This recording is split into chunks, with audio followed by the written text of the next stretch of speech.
जानेवारी 1664. थंड वाऱ्याने भरलेली एक गडद रात्र. सुरत शहर गाढ झोपलं होतं.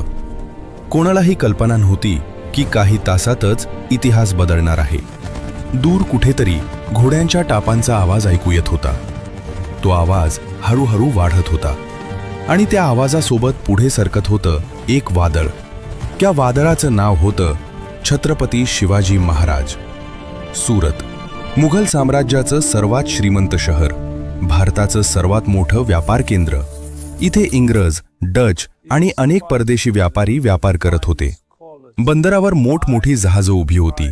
बाजारपेठ सोनं, चांदी, हिरे आणि मौल्यवान वस्तूंनी भरलेली होती. सुरत म्हणजे फक्त एक शहर नव्हतं, तो मुघल साम्राज्याचा खजिना होता.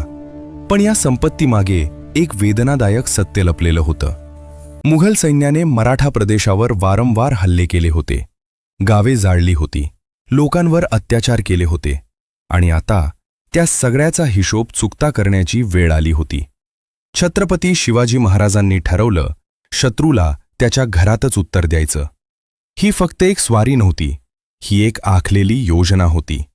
वेग, गुप्तता आणि अचूक हल्ला हीच होती मराठा युद्धनीती. एका अंधाऱ्या रात्री मराठा सैन्य शांतपणे सुरतच्या दिशेने सरकत होतं. ना आवाज ना गोंधळ, फक्त एकच लक्ष, सुरत. आणि मग अचानक सगळं बदललं. मराठा सैन्याने शहरावर धडक दिली. क्षणात सुरतमध्ये खळबळ उडाली. लोक भीतीने घराबाहेर पडू लागले. मुघल अधिकारी गोंधळून गेले. कोणालाही समजत नव्हतं काय चाललं आहे. पण या हल्ल्यात एक वेगळी गोष्ट होती. ही अंधाधुंद लूट नव्हती. छत्रपती शिवाजी महाराजांनी स्पष्ट आदेश दिले होते, फक्त श्रीमंत मुघल अधिकारी आणि अन्याय करणाऱ्या व्यापाऱ्यांनाच लक्ष करा. गरीब, निरपराध लोकांना हात लावू नका. आणि मराठा सैन्याने तसंच केलं. गरीब लोक सुरक्षित होते. कोणालाही त्रास दिला गेला नाही. ही लूट नव्हती, हा होता न्याय. सुरतचा खजिना हळूहळू रिकामा होत होता. सोनं, चांदी, दागिने, अमाप संपत्ती मराठा सैन्याच्या हाती लागली. आणि त्या प्रत्येक क्षणासोबत मुघल साम्राज्याचा अभिमान तुटत होता. ही बातमी वाऱ्यासारखी पसरली. संपूर्ण भारतात एकच चर्चा सुरू झाली. इतकं मोठं शहर आणि तेही मुघलांचं सर्वात श्रीमंत शहर मराठ्यांनी काही दिवसातच ताब्यात घेतलं होतं. दिल्लीपर्यंत ही बातमी पोहोचली. औरंगजेब हादरला. त्याला समजलं, हा फक्त एक हल्ला नव्हता, हा एक इशारा होता. पण छत्रपती शिवाजी महाराजांना माहीत होतं कधी थांबायचं आणि कधी पुढे जायचं.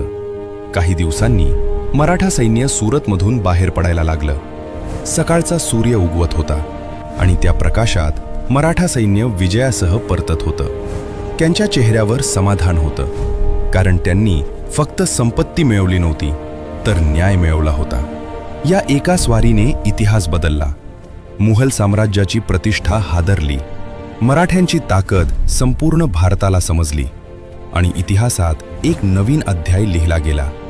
छत्रपती शिवाजी महाराज फक्त एक योद्धा नव्हते, ते एक महान रणनीतिकार होते, ज्यांनी दाखवून दिलं की युद्ध फक्त तलवारीने जिंकता येत नाही, तर ते जिंकता येतं बुद्धी, धैर्य आणि योग्य निर्णयांनी.